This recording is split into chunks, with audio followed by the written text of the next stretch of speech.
richement que Jésus-Christ, le papa de notre famille, vous bénisse richement. Je vais apporter quelque chose pour édifier le peuple de Dieu.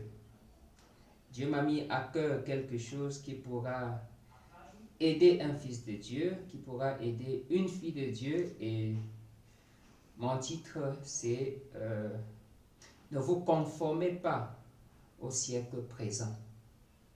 Donc c'est ça mon thème, ne vous conformez pas au siècle présent. Et mon inspiration commence à partir de Romains, le chapitre 4.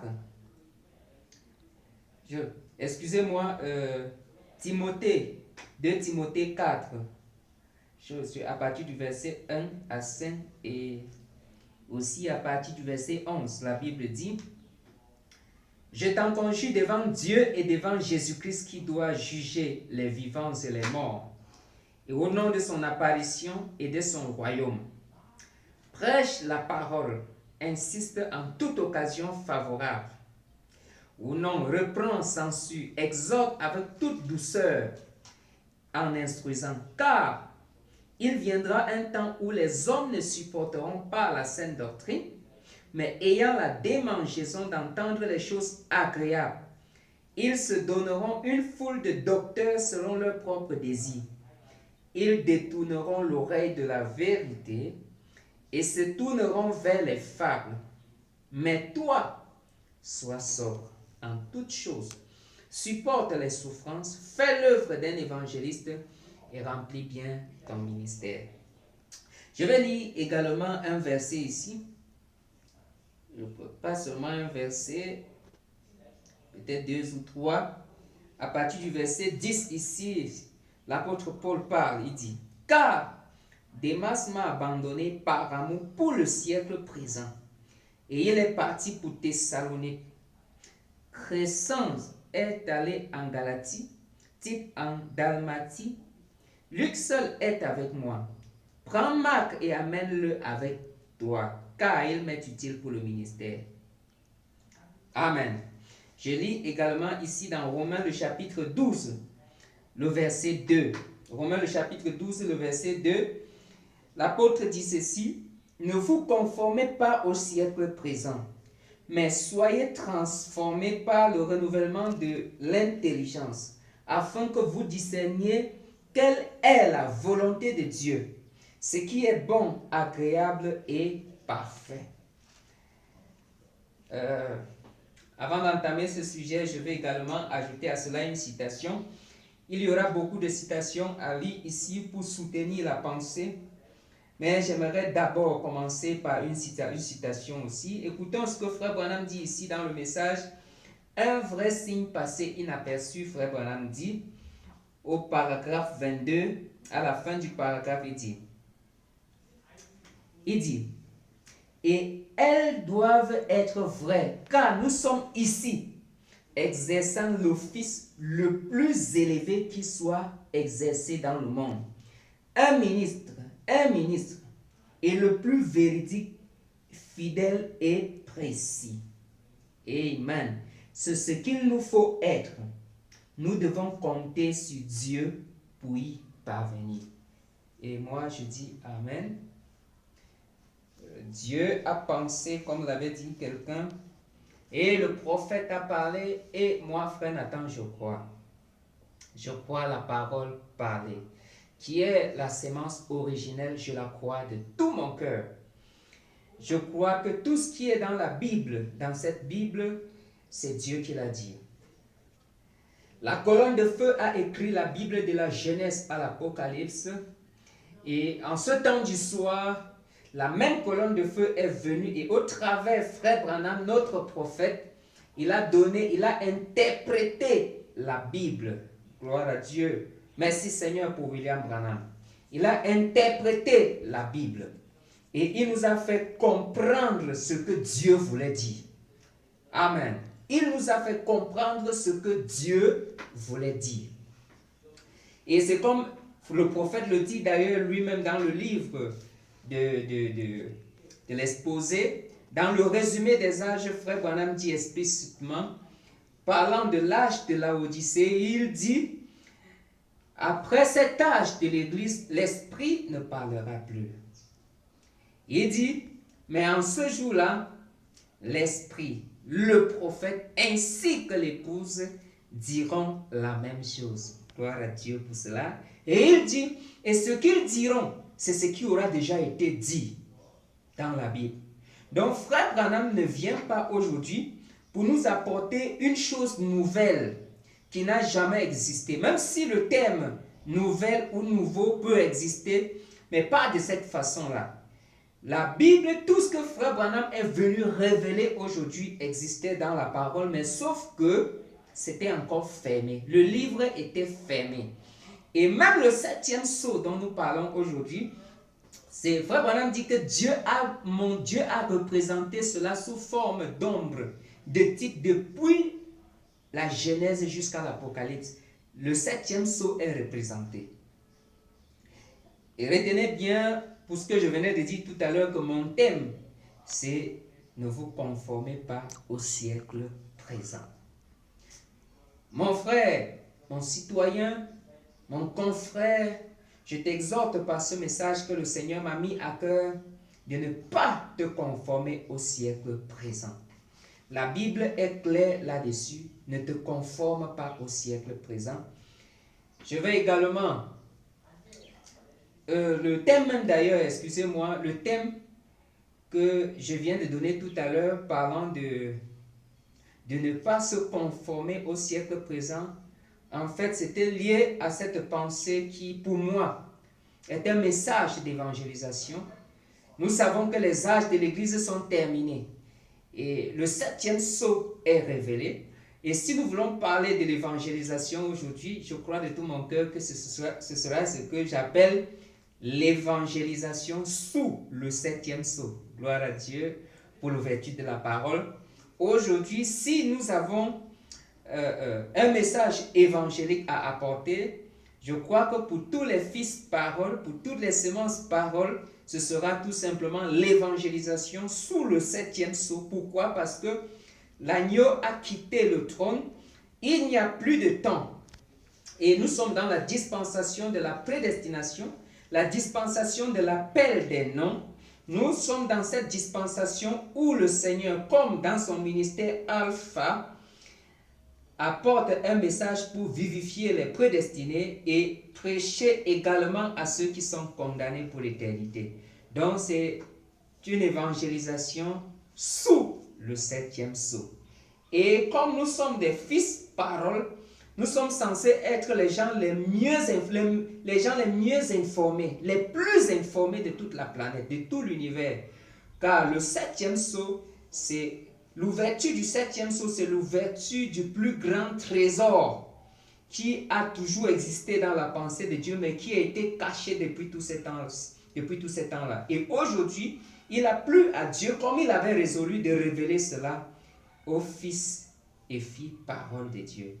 Amen. Maintenant, frère Branham, notre précieux prophète, nous a dit quelque chose ici dans le message qu'il a intitulé l'Éden de Satan. Parce que le monde aujourd'hui navigue dans l'Éden de Satan. Dieu a pris 6000 ans pour créer la terre, pour créer toutes choses, et le diable a pris également 6000 ans pour pervertir et pour créer son Éden. Mais le paradoxe dans tout cela, c'est que Dieu, aujourd'hui, décide de révéler les grands mystères en ce jour compliqué. Parce que c'est le jour le plus compliqué de toute l'histoire de ce monde. Aujourd'hui. Frère Branham dit, pour ce qui est de l'évangile, de la parole de Dieu, c'est le jour le plus glorieux. C'est le jour où même tous les saints, tous les prophètes de l'Ancien et du Nouveau Testament rêvaient de voir ce jour. L'apôtre Paul, le plus grand apôtre de tous les temps, désirait voir ce jour. Mais cela ne lui a pas été permis. Pourquoi? Parce que Dieu avait réservé cela à l'épouse du temps du soir. Écoutons ce que frère Branham dit ici, parce que nous devons être vigilants vraiment vigilants. Écoutons ce que Frère Branham dit ici dans le message de l'Éden de Satan à partir du paragraphe 7. Frère Branham dit, parfois, avec ces petites expressions choc, on en arrive à quelque chose. Elle nous incite à étudier. Elle vous porte à lire la parole. Et c'est ce que je veux pour toute mon assemblée. L'homme ne vivra pas de pain seulement, mais de toute parole qui sort de la bouche de Dieu. Alors lisez la parole, étudiez-la et étudiez-la avec les yeux de Dieu, afin de donner à votre intelligence la compréhension, savoir comment vivre en ce jour. Merci Seigneur Jésus-Christ pour William Branham. Merci Seigneur pour William Branham. Et Frère Branham nous a dit, dites uniquement ce qui est dit sur les bandes. Car ici, il n'est pas question de moi. Ce n'est pas moi qui dis ces choses, mais c'est le Saint-Esprit qui me pousse à les dire. Voilà pourquoi Frère Branham nous a mis en garde de ne dire que ce qui est dit sur les bandes. Frère Branham dit, afin de donner à notre intelligence la compréhension, savoir comment vivre en ce jour actuel. C'est pourquoi les gens doivent lire la Bible. Les gens doivent prier. Il n'est pas ici question seulement d'aller à l'église le dimanche, d'aller à l'église en semaine, de faire la religion de son pasteur. Non. Mais il est question de lire parce que la lecture nourrit ton intelligence. Et ce que la Bible appelle ici intelligence, Frère Branham plus loin va appeler cela l'entendement. Et il ne parle pas de l'entendement au niveau de l'esprit ou au niveau du corps. Quand on parle de l'entendement, c'est le niveau de l'âme, ce qu'on appelle le subconscient. Voyez-vous? Donc Frère Branham ici pour le souhait, pousse toute son assemblée, c'est que les gens lisent la parole eux-mêmes, que les gens étudient la parole, que les gens cessent de faire la religion, d'aller à l'église le dimanche, d'aller à l'église le mercredi et de ressortir là-bas tout en croyant qu'à l'extérieur, on peut vivre n'importe comment, que les gens cessent d'ignorer le souhait et la volonté de Dieu en ces jours-ci. Je vais poursuivre dans ce message que Frère Branham a intitulé l'Éden de Satan. Il dit quelque chose ici.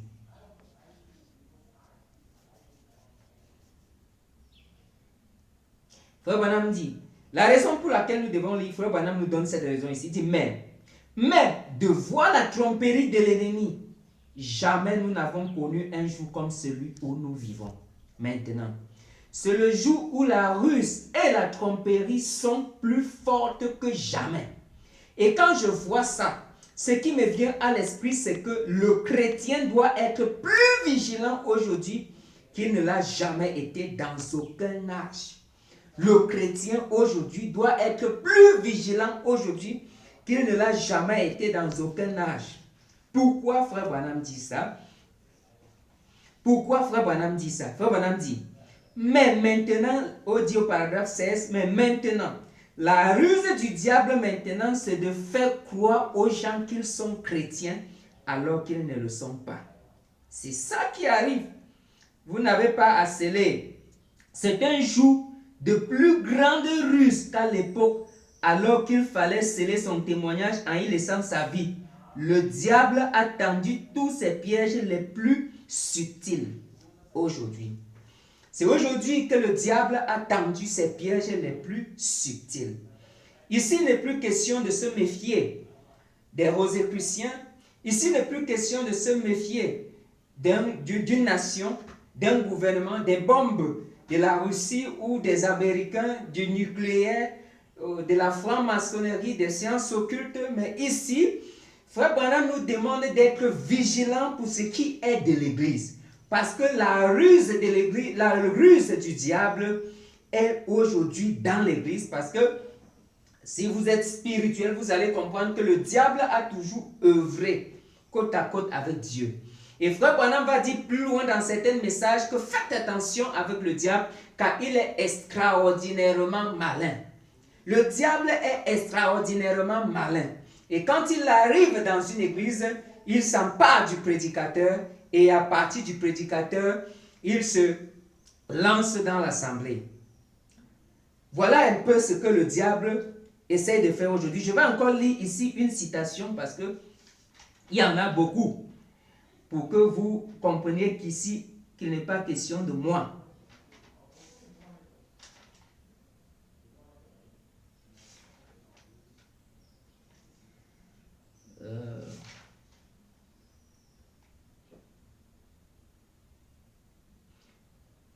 Voilà. J'ai quelque chose ici également. J'avais beaucoup de citations. J'ai beaucoup de citations ici dans le message l'Éden de Satan que j'ai voulu lire. Les lire avant de continuer dans mes commentaires. Frère Branham dit ici dans le message l'Éden de Satan au paragraphe 70, il dit ceci. Vous vous souvenez, il y a des années, beaucoup d'entre vous qui venaient ici depuis longtemps, vous vous souvenez de ma prédication quand j'avais prêché sur les désillusions au jugement. La prostituée, elle ne sera pas déçue là-bas. Elle sait où elle s'en va. L'ivrogne ne sera pas déçu là-bas.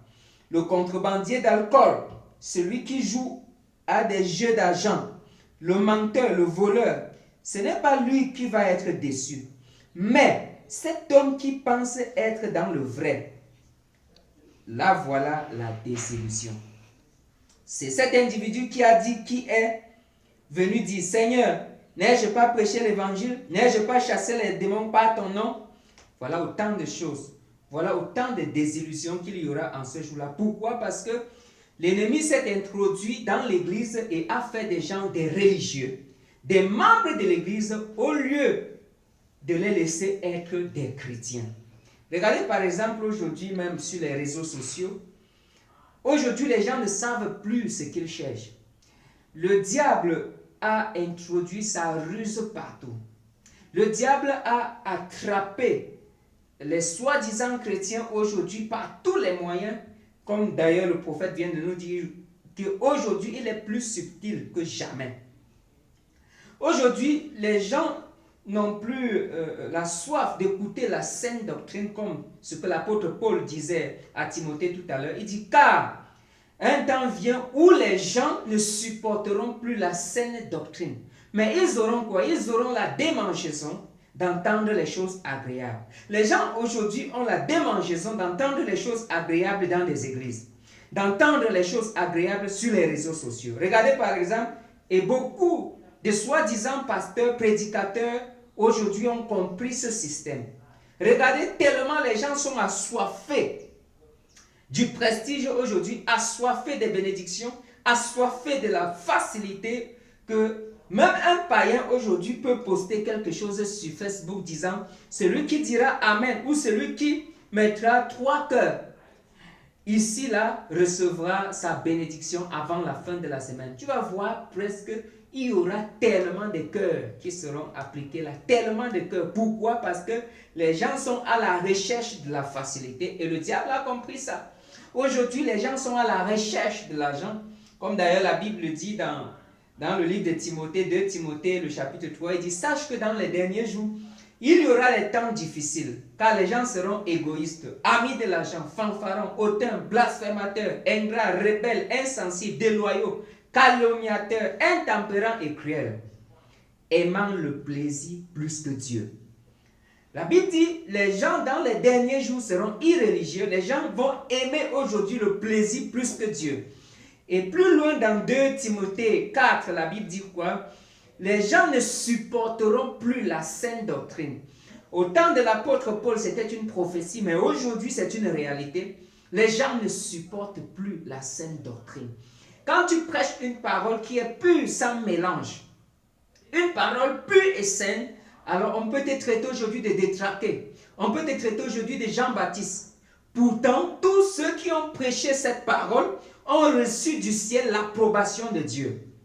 Et qu'est-ce que notre prophète nous a dit? Frère Branham nous a dit quelque chose dont j'aimerais que chaque chrétien, chaque pasteur puisse méditer un instant là-dessus. Qu'est-ce que Frère Branham dit? Frère Branham dit dans le message Dieu tient sa parole, il dit, oh souvenez-vous mes amis, il dit tous ceux qui ont abouti à quelque chose dans les générations passées, tous ceux qui aboutiront à quelque chose ici au Branham Tabernacle, et tous ceux qui aboutiront à quelque chose dans des générations plus tard, ce seront ceux qui prennent Dieu au mot et qui se tiennent sur cette parole. Dieu ne modifiera jamais cette parole, ni pour un pape, ni pour un évêque, ni pour un pasteur, ni pour un prophète, qui qu'il soit, Dieu ne modifiera jamais sa parole pour quelqu'un. Il ne fait pas d'acception de personne. Dieu tient sa parole. Dieu garde sa parole afin d'être Dieu. Regardez mes amis, tous ceux qui se lancent dans des illusions et passent leur temps à se consoler par des promesses vaines, qui passent leur temps à se consoler par des promesses qui n'ont pas de fondement. Vous allez voir que ces gens, parfois, préfèrent être dans cette posture-là au lieu de supporter avec beaucoup de patience celui qui t'apporte la vérité et qui donc, cette vérité pourra te changer, te transformer dans les jours à venir. Beaucoup aujourd'hui préfèrent la facilité au lieu d'écouter quelqu'un qui dit la vérité. Quand tu dis la vérité aujourd'hui, les gens ne supportent pas. Les gens veulent la facilité. Les gens veulent vivre mal. Les gens veulent vivre dans le désordre tout en s'attendant à ce qu'un pasteur vienne leur dire que non, tout va bien. Le sang de Jésus-Christ a tout arrangé à la croix. Beaucoup de gens s'attendent à cette facilité-là. Et ils ne se rendent même pas compte que année après année, ce sont les mêmes hier, aujourd'hui et pour toujours. Année après année, tu es la même sœur, tu es le même frère. Les gens viennent à l'église, ce sont des bonnes sœurs, ce sont des bons frères. Il peut bien s'habiller, elle peut bien s'habiller, elle peut mettre ses pantalons de côté et s'habiller avec une belle robe, aller à l'église, se comporter comme une sœur. Et puis ressortir de là, aller vivre carrément comme un païen, comme un démon dans les rues. Si tu la recroises là, dans un carrefour, dans une nuit, en pantalon, avec les phares, les rouges à lèvres, tu seras incapable de reconnaître cette sœur-là. Pourquoi? Parce qu'elle ne s'est pas assise elle-même pour examiner, pour comprendre, pour nourrir son intelligence à savoir comment vivre en ce jour. Qu'est-ce que la parole dit? Mais elle préfère mettre de côté celui qui lui dit la vérité pour aller écouter les illusions, pour aller écouter un homme qui lui dira que non, tout va bien, il n'y a pas de mal à cela.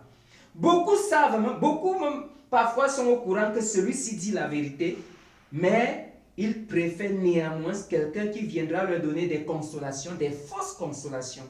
Et vous allez remarquer les personnes comme ça, année après année, ce sont les mêmes, rien n'a changé.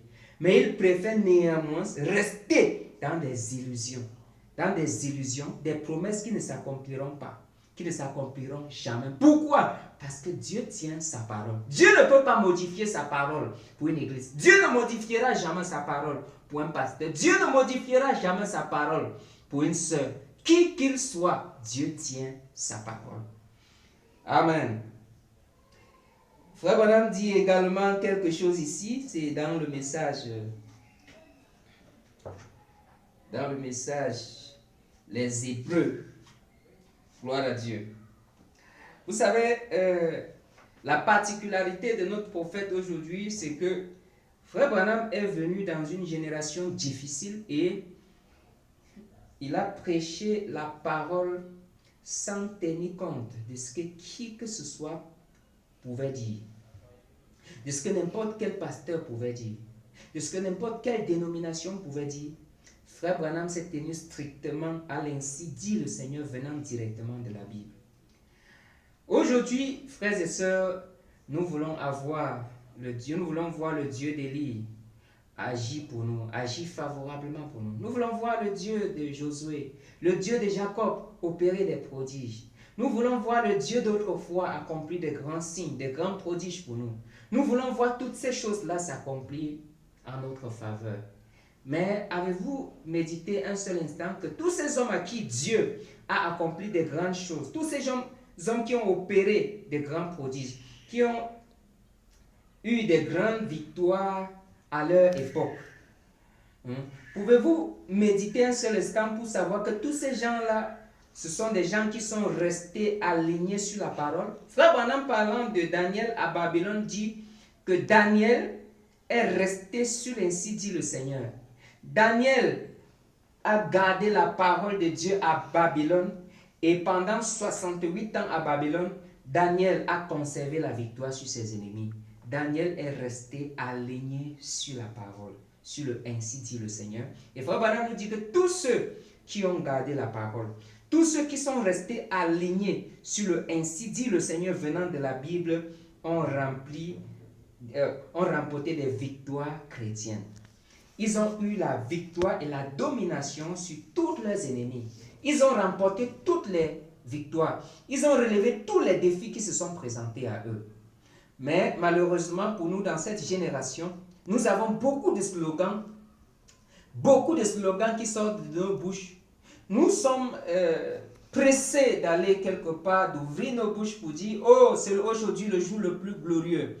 Aujourd'hui, ce que nous avons, Paul ne pouvait même pas rêver d'avoir cela. Nous sommes au-delà de tout ce que les saints d'autrefois avaient. Nous avons. Mais tu vas parfois remarquer que ces gens qui disent ça, dans leur vie, sont incapables d'accomplir les moindres prodiges. Dieu n'arrive pas à accomplir les moindres prodiges dans leur vie. Mais ils ont les slogans dans leur bouche. Pourquoi? Notre précieux Seigneur Jésus-Christ nous a dit ceci. Celui à qui on a beaucoup donné, on demandera beaucoup.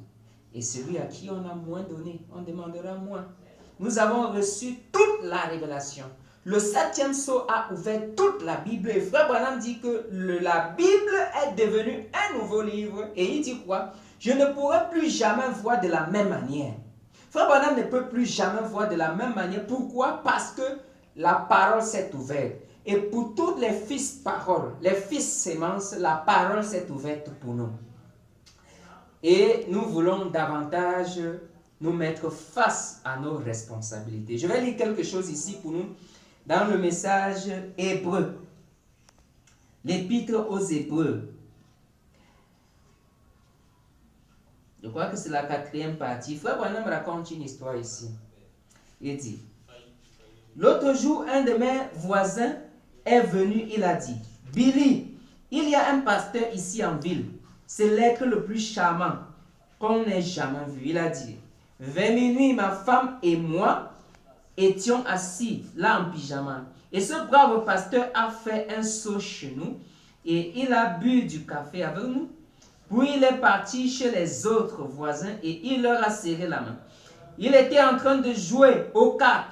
Alors il s'est assis et il a joué aux cartes avec eux. Et il a dit, oh, c'est le jeune homme le plus sociable qu'on ait jamais vu. Il a dit, oh, nous l'aimons. Nous ne voudrions pas nous défaire de lui pour rien au monde. Je suis resté là un petit moment, je me suis dit, eh bien. Il a dit, oh, tu ne trouves pas que chaque église aurait besoin d'un homme comme celui-là? Je ne pouvais pas répondre à ça. Il a dit, à un autre endroit, il a dit, c'est un endroit charmant qu'il avait là. Ce ministre et sa femme, des gens charmants là-bas, ils se sont mis à s'occuper des enfants, si bien qu'il avait là une école biblique.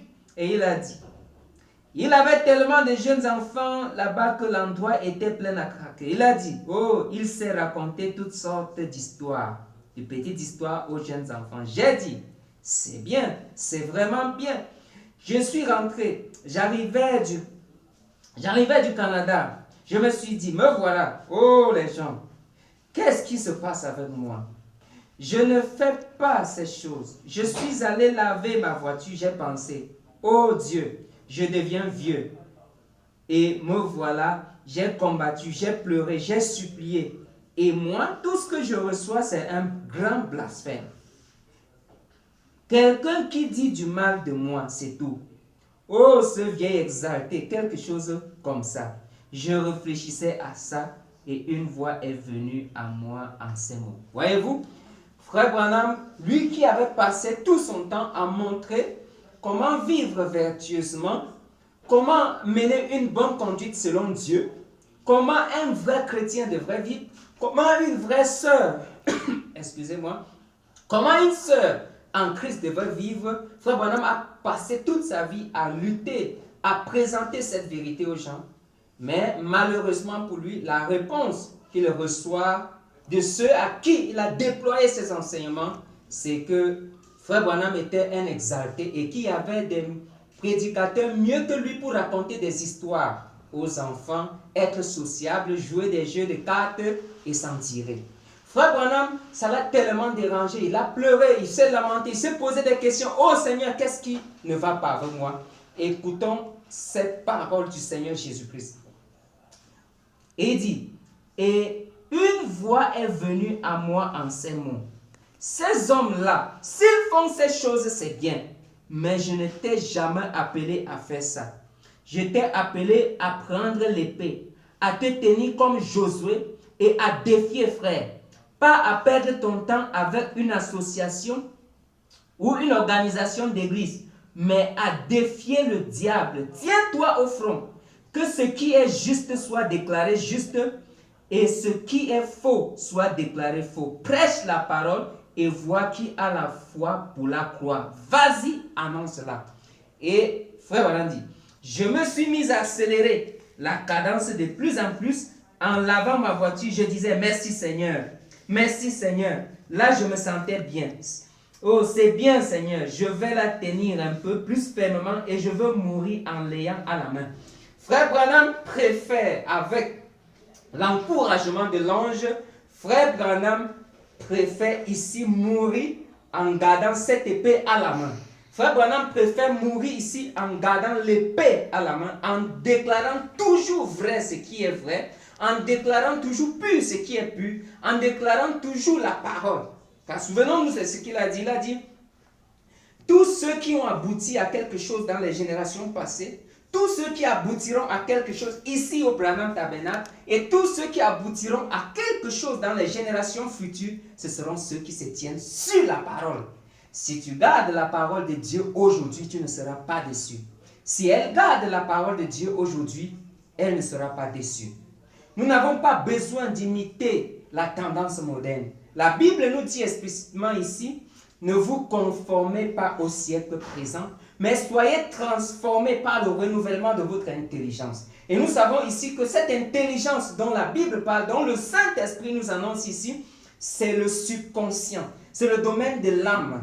Parce que l'âme de l'homme doit être de nouveau blanchie selon Daniel chapitre 12, où il a été dit, en ce jour-là, quand les tonnerres vont gronder et que le mystère du livre sera ouvert, alors plusieurs seront épurés et blanchis et la connaissance augmentera. Qu'est-ce que tu veux par là, dit frère Nathan? Mon message n'est pas de te dire, mon frère, arrête de boire, arrête de fumer, arrête de courir après les hommes, arrête de mener une mauvaise vie. Mais mon message pour toi, c'est reçois le Saint-Esprit, reçois Jésus-Christ dans ton cœur. Si tu reçois Jésus-Christ dans ton cœur, ça produira quelque chose de nouvel. Ça va produire quelque chose d'étrange. Tu ne seras plus la même personne. Et tu vas aspirer davantage aux choses célestes. Tu ne vas plus t'affectionner aux choses d'en bas. Parce que l'esprit qui sera à toi à ce moment-là sera un esprit nouveau, qui ne vient pas des hommes, qui n'est pas venu de la relation de papa et de maman. Ce sera un esprit qui vient d'en haut, qui vient de l'éternité. Et quand un esprit éternel habite en toi, cet esprit-là s'affectionne aux choses d'en haut. Cet esprit ne pourra plus jamais s'affectionner aux choses d'en bas. Parce que la nouvelle naissance produit un changement. Et ici, il n'est pas question de n'importe quelle naissance, bien sûr. Parce que à l'ouverture du 7e sceau, la nouvelle naissance change. Je veux dire quoi? C'est Dieu augmente, Dieu nous amène à une transposition. Parce que les âges de l'Église ont connu le baptême du Saint-Esprit dans l'âge de la restauration à la Odyssée. Mais à l'ouverture de la parole, frère Branham dit, aujourd'hui, la nouvelle naissance, c'est que la personne de Jésus-Christ lui-même se révèle à vous à titre individuel. Parce que nous ne sommes pas les Juifs. Le salut chez les Juifs, c'est à titre nation. Dieu traite avec la nation. Mais chez nous les gentils, Dieu traite avec chacun de nous à titre individuel. Et quand le Saint-Esprit vivifie ton âme, gloire à Dieu, la nuée de gloire est descendue le 28 février 1963 pour faire quoi? Pour accomplir la promesse. Vivifier la semence qui était en nous. C'est même ça, recevoir le Saint-Esprit. Le Saint-Esprit, recevoir le Saint-Esprit, ça ne veut pas dire qu'un esprit, Dieu a une chambre là-bas en haut où, quand tu as besoin du Saint-Esprit, il prend et il met en toi, non? Recevoir le Saint-Esprit, c'est que la semence, le germe de Dieu qui était en toi, puisse être vivifié par le grand soleil qui est le Fils, qui est la parole. Voilà pourquoi la Bible dit, quand le Fils vous a franchi, alors vous devenez réellement libre. Donc aujourd'hui, Mon message, c'est de ne pas, c'est de vous sortir de la tendance moderne. C'est comme Frère Branham qui disait, c'est dans le message, le résumé des âges, Frère Branham dit, ce que j'essaie de faire, ce n'est pas d'apporter un message qui va pousser les gens à me suivre, non. Il dit, je n'ai jamais fait cela et je ne le ferai pas. Il dit, j'ai en revanche un souci pour les choses de Dieu. Et cette chose-là, c'est de voir s'établir entre les hommes et Dieu une véritable relation spirituelle, ce qui fera des frères et des sœurs des nouvelles créatures en Christ. Alors, qu'est-ce que ça nous dit? Nous ne voulons pas que les gens soient connectés à l'église. Nous ne voulons pas que les gens soient connectés au pasteur. Nous ne voulons pas que les gens soient connectés à William Branham. Nous ne voulons pas que les gens soient connectés à la chair de Jésus. Mais nous voulons que les gens soient connectés au Logos. Nous voulons que les gens soient connectés à Elohim, ce grand esprit créateur, ce grand esprit qui a créé toutes choses. C'est à lui que nous devons nous connecter. C'est lui notre Père. C'est lui notre créateur. C'est lui notre tout en tout. Mais qu'est-ce qui a dévié et a basculé aujourd'hui? C'est que les gens, au lieu d'enseigner et d'introduire Dieu dans les cœurs des gens, au lieu d'introduire Dieu dans les gens, nous avons plutôt introduit les systèmes. Nous nous sommes établis dans les cœurs des chrétiens, nous nous sommes établis dans les cœurs des membres de l'Église, et ceux-ci sont devenus froids et formalistes. Ceux-ci sont prêts à manger dans la poubelle. Pourtant, Dieu aujourd'hui a pourvu d'une nourriture fraîche. Dieu aujourd'hui, selon sa promesse, nous a pourvu la chair du Fils de l'homme, l'ouverture de la parole. Qu'est-ce qui se passe? Qu'est-ce qui peut amener une personne à se lever de chez soi et aller à l'église le dimanche? Pasteur, diacre, simple laïque, jeune fille, jeune sœur, jeune maman, qu'est-ce qui peut t'amener à te lever de chez toi, aller à l'église, te comporter bien pendant le culte, adorer le Seigneur, avoir l'apparence de la piété et ressortir de l'église pour aller vivre comme n'importe qui. Ressortir de l'église pour aller vivre comme un païen. Ressortir de l'église pour aller vivre comme une païenne. Frère Branham dit dans le message présumé, il dit, oh, beaucoup me diront, oh révérend Branham, même si je bois, je fume, je fais toutes ces choses-là, ma conscience ne me juge pas. Parce que la Bible dit que si votre conscience ne vous juge pas, alors vous êtes dans le vrai. Mais Frère Branham dit, vous ne pouvez pas avoir le Saint-Esprit à l'intérieur de vous et être tranquille face à ces choses, être tranquille face à ces abominations. Vous ne pouvez pas avoir le Saint-Esprit dans votre cœur et être calme face à ces choses. Frère Branham dit, si vous dites qu'en faisant ces choses, ça ne vous bouge pas, ça veut tout simplement dire qu'il n'y a rien à l'intérieur. Ça veut dire, et comme il n'y a rien à l'intérieur, vous n'avez pas plus de conscience qu'un serpent n'a de hanches. Parce que vous ne pouvez pas demander à un serpent de s'asseoir sur une chaise. Non, le serpent ne peut pas s'asseoir parce que le serpent est lisse. Le serpent n'a pas de hanches. Et ça se rapporte à beaucoup de chrétiens, beaucoup de soi-disant chrétiens aujourd'hui. Ce sont tout simplement des membres de l'Église. Beaucoup ne font que la religion de leur pasteur. Beaucoup ne partent à l'Église que pour accomplir et faire la religion comme les pharisiens d'antan. Aujourd'hui, il n'est pas question de faire la religion parce que après la mort, après quand vous allez mourir, si le Seigneur tarde, peut-être un pasteur viendra à votre deuil, il viendra à tes obsèques et il témoignera, les saints témoigneront combien tu as été un bon membre de l'église, combien tu as été fidèle, combien tu as soutenu l'église par tes biens et tout ça. Mais mon ami, après tout ça, il y a quelqu'un qui t'attend là à la porte. Si tu n'avais pas vécu selon les vérités de la parole, si tu n'avais pas accepté, si tu n'étais pas né de nouveau, si tu n'avais pas été vivifié, tu n'iras nulle part. Tu n'entreras pas, mon ami. Si tu meurs sans recevoir le Saint-Esprit, si tu meurs sans être transformé selon ce que nous venons de lire ici dans Romains le chapitre 12, le verset 2, même si c'est Jésus et Frère Branham et tous les saints, tous les prophètes de la Bible qui reviennent prêcher à tes obsèques, tu n'iras pas au ciel. Pourquoi? Parce qu'il n'y a pas de purgatoire en Christ. Il n'y a pas de purgatoire après la mort comme certaines veulent nous faire savoir. Ce que je peux appeler purgatoire aujourd'hui, c'est comme étant vivant. C'est étant vivant que tu peux faire quelque chose. C'est étant vivant que tu peux accepter de te ranger du côté de la parole. C'est étant vivant que tu peux accepter, tu peux choisir de tourner le dos au monde, de suivre Jésus-Christ. Frère Branham dit dans le message, un homme appelé de Dieu, à partir du paragraphe 95, il dit quoi? Dieu obligera ce monde à se prosterner aux pieds des fils et des filles de Dieu, qui ont fait un grand saut et ont laissé derrière eux toutes les choses du monde, mais qui ont pris Jésus-Christ. Tu dois choisir. Le Seigneur Jésus-Christ nous a enseigné quoi sur ces choses? Il dit, tout homme qui vit dans le péché, qui vit selon le train de ce monde, est un homme vaincu. Car tout homme est esclave de ce qui a triomphé sur lui.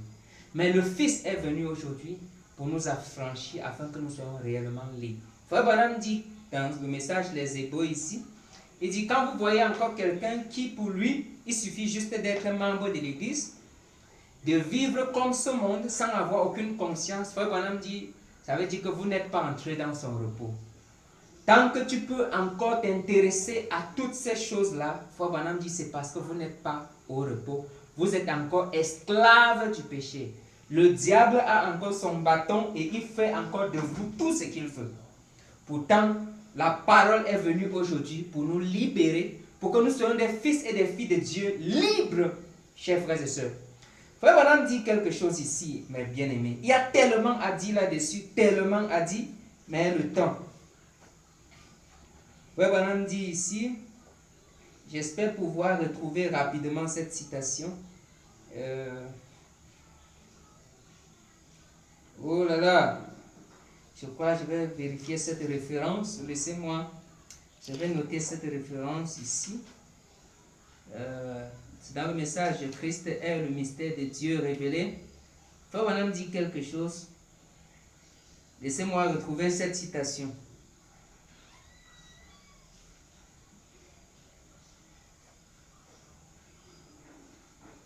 Paragraphe 504.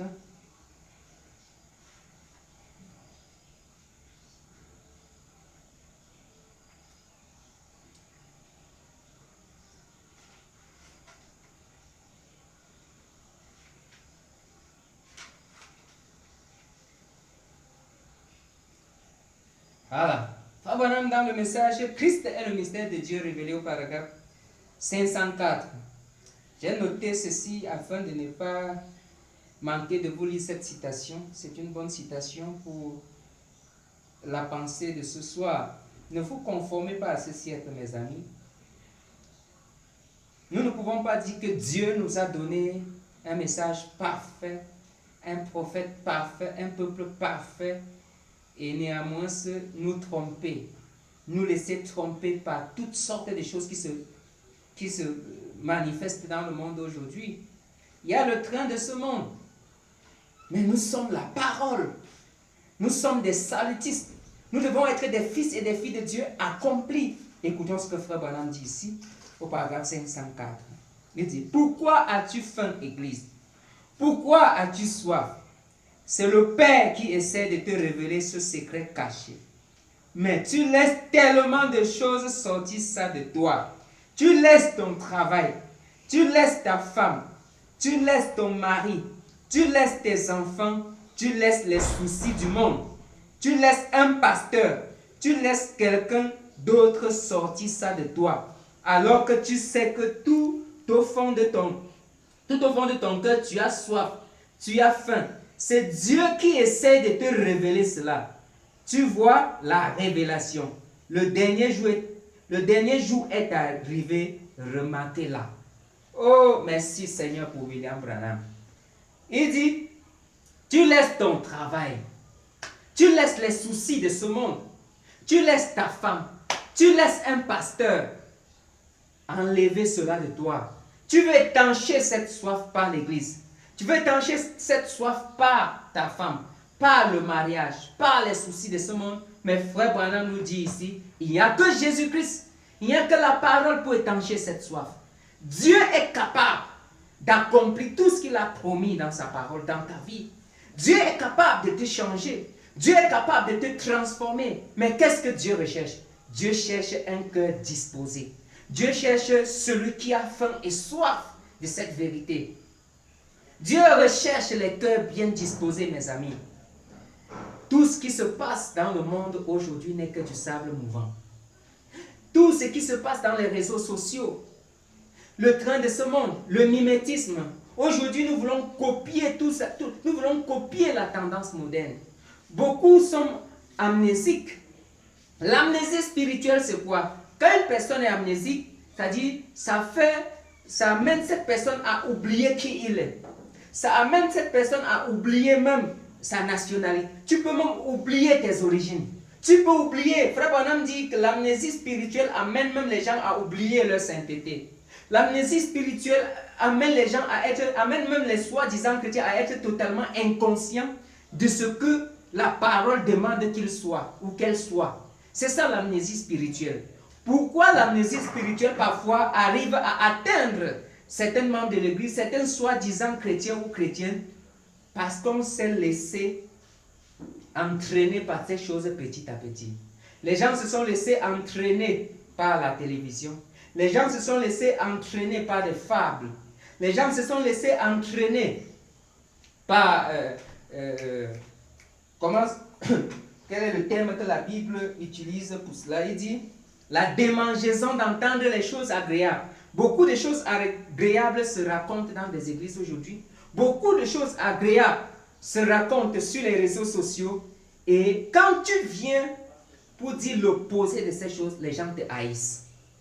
Quand tu prêches la sainte parole qui condamne toutes ces choses, les gens ne sont plus d'accord avec toi. Les gens peuvent te combattre jusqu'à la mort parce que tu déclares la vérité.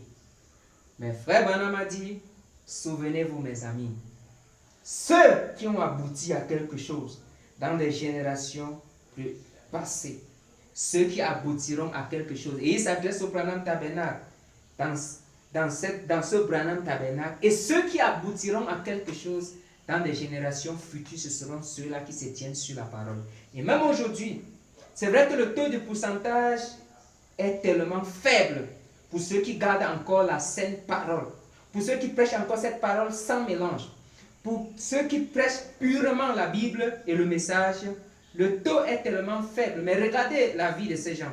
Regardez ce que la parole a fait dans leur vie. Jésus-Christ ne déçoit jamais quelqu'un. Si tu gardes la parole de Dieu, la parole de Dieu s'occupera de toi. Si tu te tiens sur cette parole s'occupera de toi. C'est la pierre de Sion. Voici, j'ai mis en Sion, comme l'a chanté le pasteur Nathan, une pierre éprouvée, une révélation. Celui qui prendra cette pierre comme fondation ne sera pas ébranlé. Celui qui prendra cette pierre comme fondation ne sera pas ébranlé. Si tu t'abandonnes à la parole, si tu fais confiance à la parole, toi, jeune sœur, je sais que c'est difficile, ma sœur. Je n'essaye pas d'être malveillant envers vous. Non, je n'essaie pas d'être malveillant, mais je sais aussi ce que tous ceux qui prendront Dieu au mot, que tu sois une sœur, que tu sois un frère, si tu essaies de prendre Dieu au mot, de vivre selon ce que Dieu a dit ici et de pouvoir t'arrêter et dire, oh Seigneur, regarde, ce que tu as dit, je l'ai fait. Tu m'as demandé de me séparer du monde. Par ta grâce, je me suis séparé du monde. Seigneur, accomplis ta parole, tu verras la gloire de Dieu. C'est difficile, mais j'aimerais te dire que c'est difficile quand l'homme veut s'engager par ses propres efforts. Laisse le Saint-Esprit entrer en toi. Ouvre ton cœur. Laisse Dieu entrer en toi et laisse Dieu accomplir sa parole en toi. Laisse Dieu accomplir chaque promesse. Si Dieu t'a demandé de faire une quelconque chose et que cela te semble tellement difficile, dis à Dieu, oh Seigneur, c'est toi le Dieu de tel qui a pu mener cette vie. C'est toi le Dieu de William Branham. Lui, il a pu mener cette vie. Tu es le Dieu de Paul. Lui, il a pu mener cette vie. Tu es le Dieu de telle prostituée dans la Bible. Elle était tellement bas. Elle menait tellement une vie souillée. Mais quand tu t'es emparé de son âme, elle a été une personne changée, une personne différente. Tu es le même Dieu. Tu es Jésus-Christ, le même hier, aujourd'hui et pour toujours. Tu peux me transformer, Seigneur. Tu peux me donner le Saint-Esprit. Tu peux ravir mon âme. Tu peux faire de moi une créature nouvelle. Ce que j'entends par nouvelle naissance n'est pas un slogan, Seigneur, aide-moi. Frère Branham dit, dans le message, soyez certains de Dieu. Il dit, si le prédicateur prêche la parole et que celui qui la reçoit la croit et s'y conforme, quelque chose se produira. Mais avez-vous remarqué le détail, mes amis? Il n'a pas dit ici si le prédicateur prêche ses pensées, si le prédicateur prêche ses suppositions, si le prédicateur prêche ce qui lui semble bon, quelque chose se produira. Non, mais il a dit quoi? Si le prédicateur prêche la parole, le ainsi dit le Seigneur, venant directement de la Bible, et que celui qui la reçoit la croit et s'y conforme, quelque chose se produira. Dieu nous a promis le Saint-Esprit qui vivra lui-même sa parole en vous. Aucun homme ne peut vivre la parole. Aucun homme ne peut vivre la Bible. Aucun homme. Mais le Saint-Esprit en vous peut vivre sa parole. L'apôtre Paul pouvait dire quoi? Ce n'est plus moi qui vis, c'est Jésus-Christ qui vit. Ne retourne pas vite ta veste pour dire, oh frère Nathan, tout ce qu'il raconte là, c'est des histoires, personne ne peut plus vivre ça. Et c'est la vérité, personne ne peut vivre ce que la Bible dit. Il n'y a que Dieu pour vivre sa parole. Et les fils de Dieu sont des dieux. Il est écrit dans le psaume 82, j'avais dit vous êtes des dieux. J'avais dit vous êtes des dieux parce que chaque sémence se reproduit selon son espèce. Le fils du chat est un chat. Le fils du cochon est un cochon.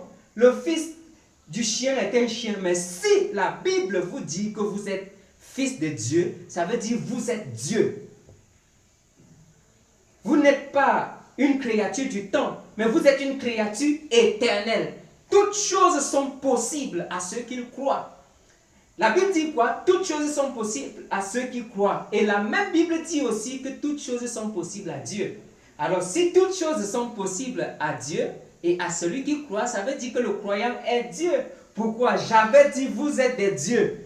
Dieu se tient dans l'assemblée de Dieu. Dieu juge parmi les dieux. Oh Dieu, ton Dieu t'a oint d'une onction spéciale, d'une huile spéciale. Ne te décourage pas, ma soeur. Tu peux y arriver. Ne te décourage pas, mon frère. Tu peux y arriver. Je n'essaye pas de te connecter à une église. Je n'essaye pas de te connecter à un pasteur. Je n'essaye même pas de te connecter à Frère Branham. Je n'essaye pas de te connecter à l'homme de Galilée. Mais j'essaie à te connecter au véritable Jésus, la colonne de feu. Notre Père, le roi Théophanie, Melchisedec, c'est à lui. Parce que Frère Branham dit dans le message, l'imitation du christianisme, il dit que chaque fils de Dieu a en lui une partie du Logos qui prend soin de lui. Alléluia. Ma prière, c'est que pour cette première partie, que Dieu vous bénisse richement, qu'il vous comble et qu'il accorde à chacun une paix qui surpasse tout entendement. Vous avez écouté, ça semble être quelque chose de dur, je le sais, mais si vous recevez le Saint-Esprit, si vous êtes un fils de Dieu, vous serez capable de tourner le dos au monde. Toi qui m'as écouté, si tu as apprécié la parole, si tu crois que tout ce qui est dit dans cette Bible est la vérité et que Dieu tient sa parole, je prie que tu sois béni. Si c'est le Saint-Esprit que tu veux recevoir, je prie Dieu de te donner le Saint-Esprit. Si tu veux être vivifié, reçois ta vivification. Si tu as un dossier qui est bloqué, je prie que ce dossier soit débloqué. Si tu as une vie qui semble difficile, je prie que Dieu fasse lui sa face sur ton chemin. Qu'il te bénisse et qu'il t'accorde ses grâces. Si dans ta vie tu as toujours connu des difficultés sur difficultés, en vertu de la parole de Dieu, en vertu du mandat divin, en vertu des mérites du sang de Jésus-Christ, je prie que, en m'écoutant ce soir, ou maintenant même, que tu sois béni, que tu sois délivré, que tu sois transformé et que la lumière s'élève sur ton sentier. Sois richement béni, mon frère, sois richement béni, ma soeur. Shalom.